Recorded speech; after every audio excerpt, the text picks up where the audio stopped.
Hello students, आप सभी लोगों का सुमित राणा बीएससी क्लासेस में स्वागत है। बेटा लेक्चर थर्ड में हम आज बात करेंगे, आपके सामने लेके आए हैं क्वांटम या wave mechanical model of atom, dual nature of matter, de Broglie equation और इसकी लिमिटेशन। इसमें सबसे पहले हम बात करेंगे क्लासिकल मैकेनिक्स कि क्लासिकल मैकेनिक्स क्या होती है और इसमें क्या क्या चीजें पढ़ी जाती हैं। तो क्लासिकल मैकेनिक्स की अगर हम बात करें तो क्लासिकल मैकेनिक्स केवल और केवल बड़े ऑब्जेक्ट पर ही काम करती है, यानी जो बड़े ऑब्जेक्ट्स होते हैं इनकी मोशन को ही ये एक्सप्लेन करती है। तो लिखा है कि successful for the motion of microscopic object, जितने बड़े ऑब्जेक्ट होते हैं इनकी मोशन को ही क्लासिकल मैकेनिक्स एक्सप्लेन करती है।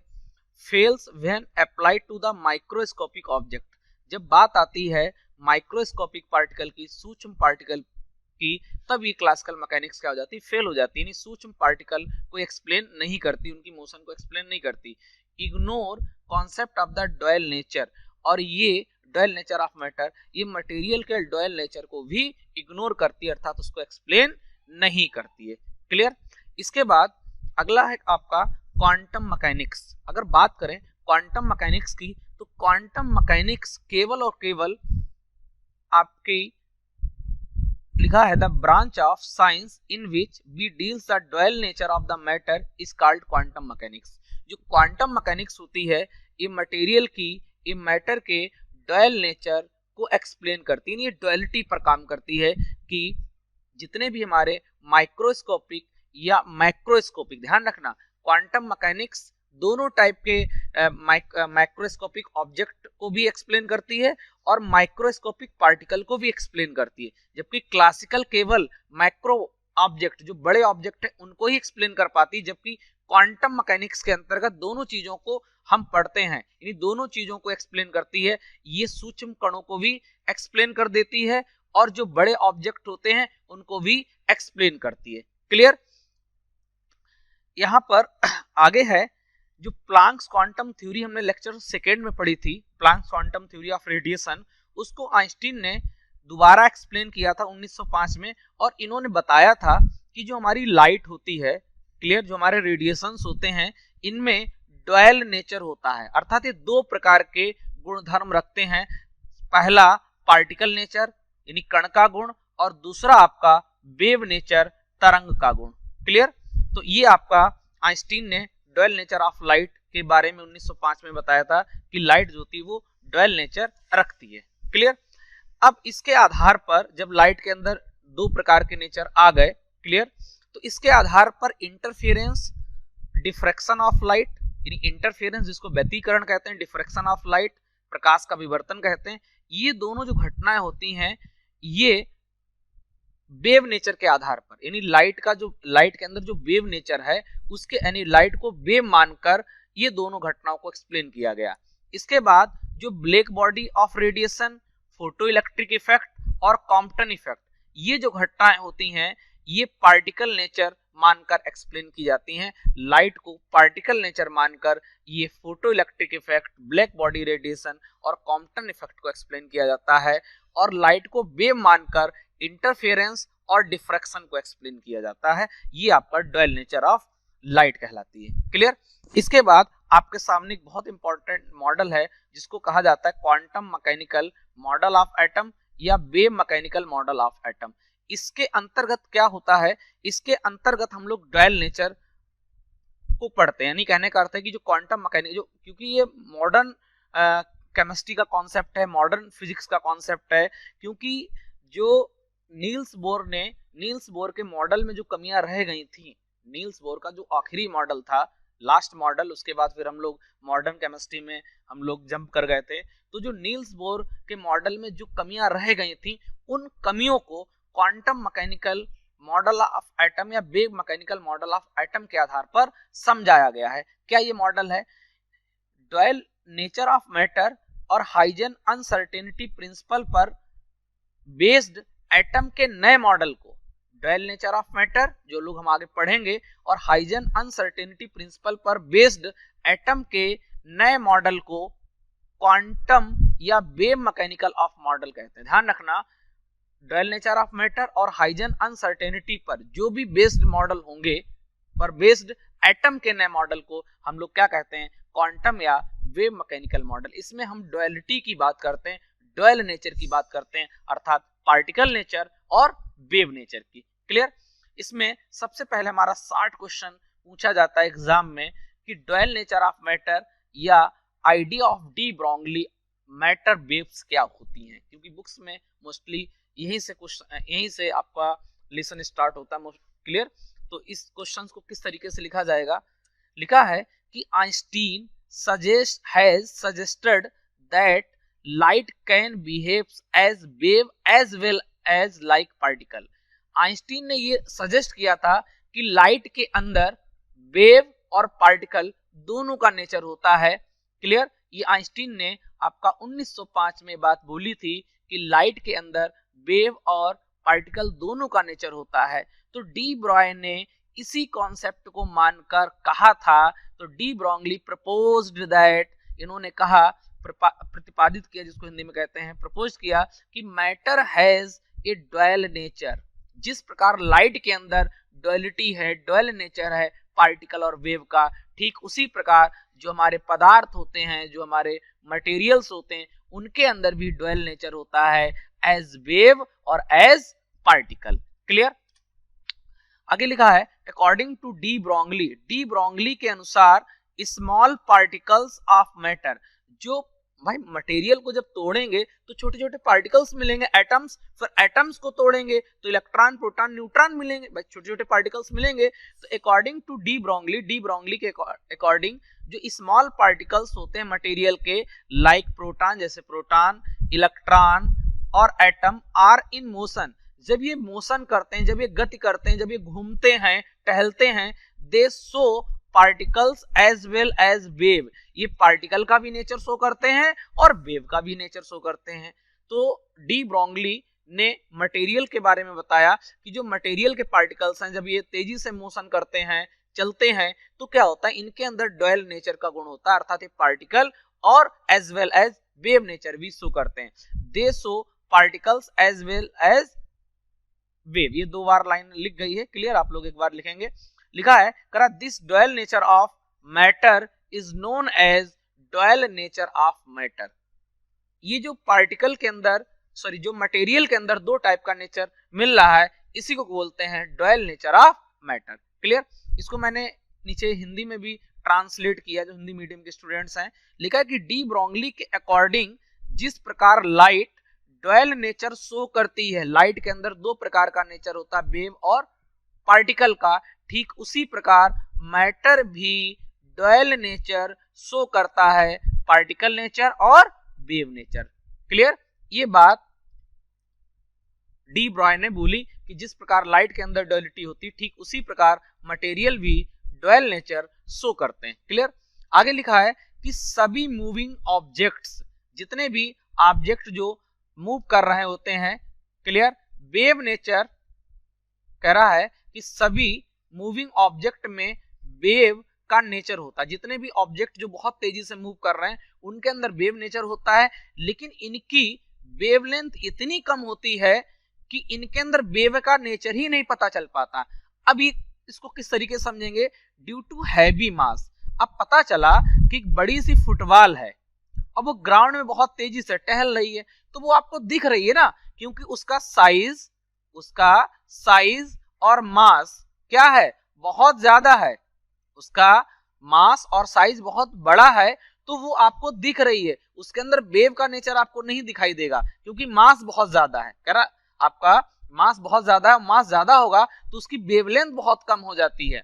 आगे लिखा है कि इलेक्ट्रॉन वेव नेचर शो करता। अब इलेक्ट्रॉन क्या है, इलेक्ट्रॉन तो भैया बहुत माइन्यूट पार्टिकल, दिखता तो है नहीं, तो इलेक्ट्रॉन का मास क्या है, इलेक्ट्रॉन का मास तो बहुत कम है। अगर मास बहुत कम है तो इसका वेवलेंथ क्या हो जाएगा, लैम्डा ज्यादा हो जाएगा। अगर लैम्डा ज्यादा हो जाएगा तो उसके अंदर वेव का नेचर आएगा। तो कह रहा है इलेक्ट्रॉन वेव नेचर शो करता है, लेकिन इन पार्टिकल्स के लिए लैम्डा का मान कम होने के कारण वेव का नेचर पहचानना पॉसिबल नहीं है। क्लियर। आप नहीं पता कर पाएंगे कि इसके अंदर वेव नेचर है या नहीं है, समझ में आ रहा ना, क्योंकि वो पार्टिकल दिखता नहीं है। तो यहाँ पर ओवरऑल बात हमारे ये समझ में आई कि जो बड़े ऑब्जेक्ट्स होते हैं, इनके अंदर वेव का नेचर आइडेंटिफाई करना बहुत मुश्किल होता है। ये केवल और केवल जितने भी हमारे सूक्ष्म पार्टिकल होते हैं उनके अंदर ही वेव का नेचर देखा जाता है, वेव का नेचर और पार्टिकल का नेचर। क्लियर। अब नेक्स्ट आपकी हेडिंग है de Broglie equation. De Broglie equation ये बहुत इंपॉर्टेंट है, एग्जाम में पूछी जाती है डी ब्रोगली इक्वेशन। तो सबसे पहले स्टेटमेंट पढ़ते हैं कि डी ब्रोगली का स्टेटमेंट क्या है। डी ब्रोगली ने इलेक्ट्रॉन की वेवलेंथ लैम्डा व मोमेंटम, जिसको संवेग कहते हैं, के बीच एक रिलेशन बताया जिसे डी ब्रोगली इक्वेशन कहते हैं। डी ब्रोगली ने इलेक्ट्रॉन की वेवलेंथ, इलेक्ट्रॉन की तरंगदैर्घ्य और मोमेंटम के बीच में एक रिलेशन बताया जिसे डी ब्रोगली इक्वेशन कहते हैं। ये रिलेशन बताया था P बराबर H अपान लैम्डा, जो हम लोग आगे प्रूफ करेंगे। ये हमारा डी ब्रोगली इक्वेशन है, P बराबर H अपान लैम्डा। यहाँ पर जो H होता है बबुआ, ये होता है प्लांक्स कांस्टेंट। क्लियर। और बचा के आपका P और लैम्डा, इन्हीं को रिलेट कर दिया, इसी रिलेशन को बोल दिया जाता है डी ब्रोगली इक्वेशन। अब इसको हम लोग कैसे कैलकुलेट करेंगे इसको जरा समझते हैं। सबसे पहले अगर इलेक्ट्रॉन को ये मान के चलें कि इलेक्ट्रॉन के अंदर वेव नेचर है, इलेक्ट्रॉन के अंदर क्या है, वेव नेचर कह रहा है। यदि इलेक्ट्रॉन वेव नेचर शो करता है तो इसकी एनर्जी क्या होगी, तो इसकी एनर्जी होगी E बराबर h न्यू, इसे बोलते हैं एनर्जी ऑफ फोटॉन।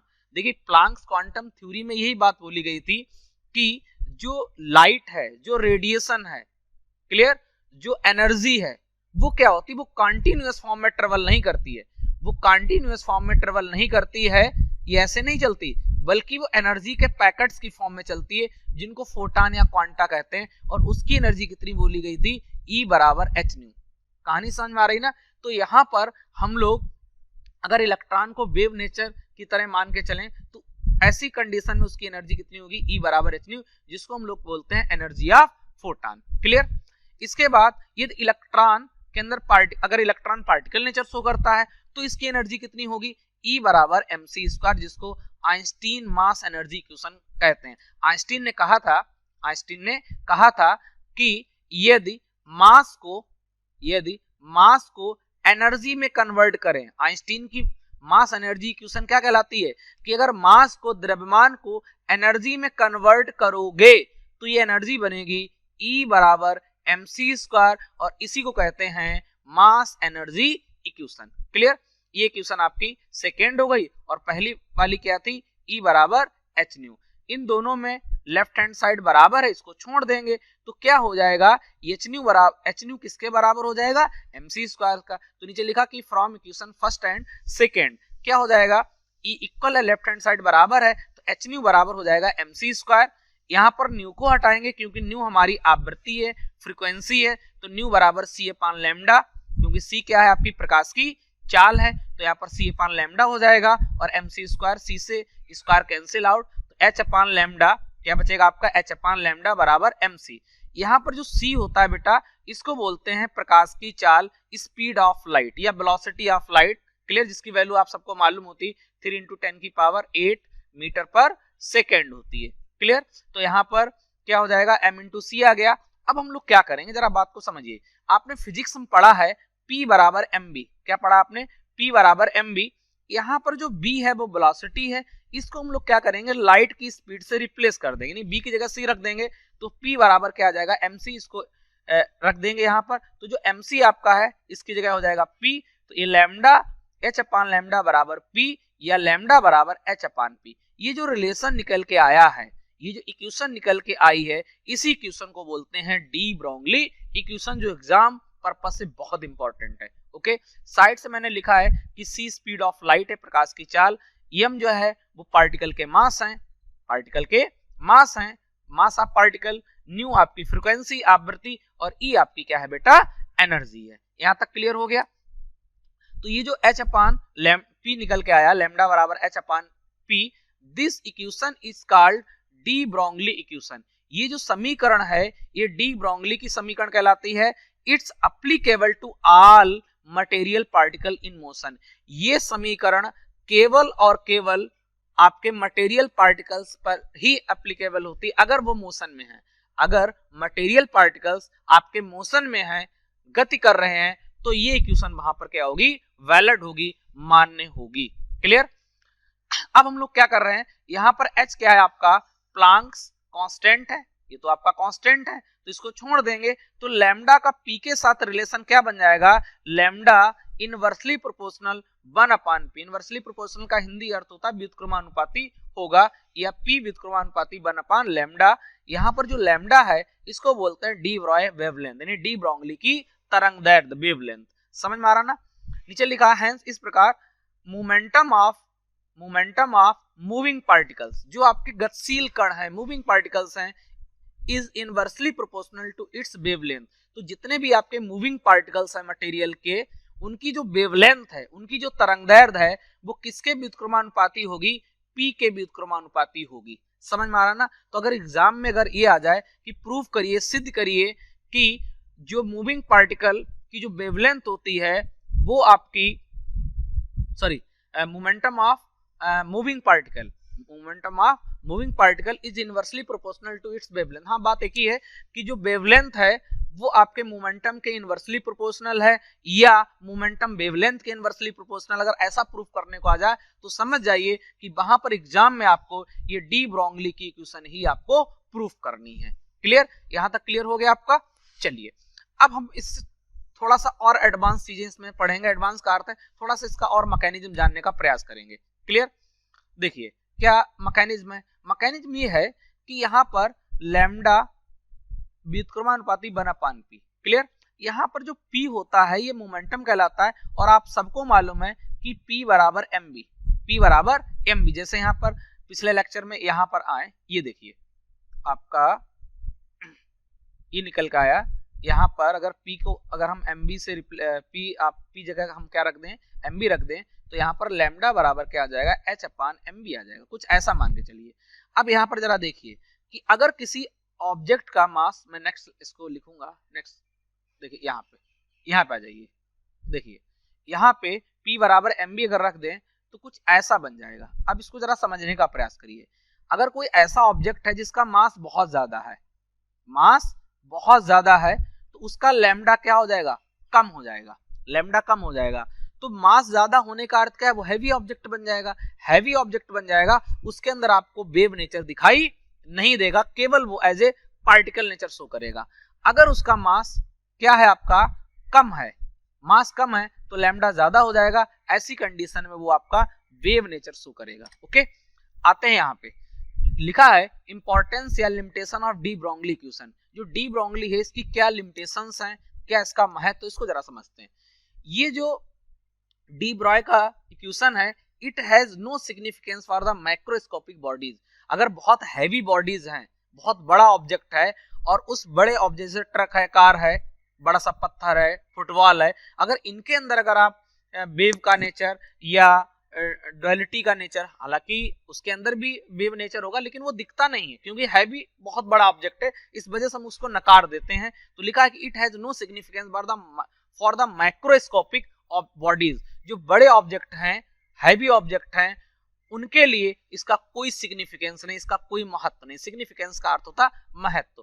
केवल इसका जो सिग्निफिकेंस मिलेगा, इसका जो महत्व मिलेगा, वो लिखा it has only significance the microscopic particle. जितने भी आपके सूक्ष्म कण हैं, उन सूक्ष्म कणों पर ही ये आपका इक्वेशन काम करने वाला है। तो इट हैज ओनली सिग्निफिकेंस, इसका जो सिग्निफिकेंस आपको मिलेगा, जिसका जो महत्व मिलेगा, वो केवल और केवल माइक्रोस्कोपिक पार्टिकल पर मिलेगा। उसका रीजन है, इस इक्वेशन को देखिए जो मैंने पीछे समझाया था अभी, लैम्डा बराबर h/mv। इसका कहना है कि अगर किसी ऑब्जेक्ट का मास बहुत ज्यादा है, द्रव्यमान बहुत ज्यादा है, तो उसका लैम्डा जो है, तरंगदैर्ध्य है, बहुत कम होगा। उसका जो तरंगदैर्ध्य है बहुत कम होगा, और वो क्या शो करेगा, वो पार्टिकल नेचर शो करेगा। वो क्या शो करेगा, पार्टिकल नेचर शो करेगा। अगर उसका मास कम है, जैसे इलेक्ट्रॉन, प्रोटॉन, न्यूट्रॉन, ये अगर इनके मास बहुत कम होते हैं, सूक्ष्म पार्टिकल हैं, तो ऐसी कंडीशन में क्या होगा, ये क्या करेंगे, वेव नेचर शो करेंगे। ये बेटा वेव नेचर आपके शो करेंगे। क्लियर।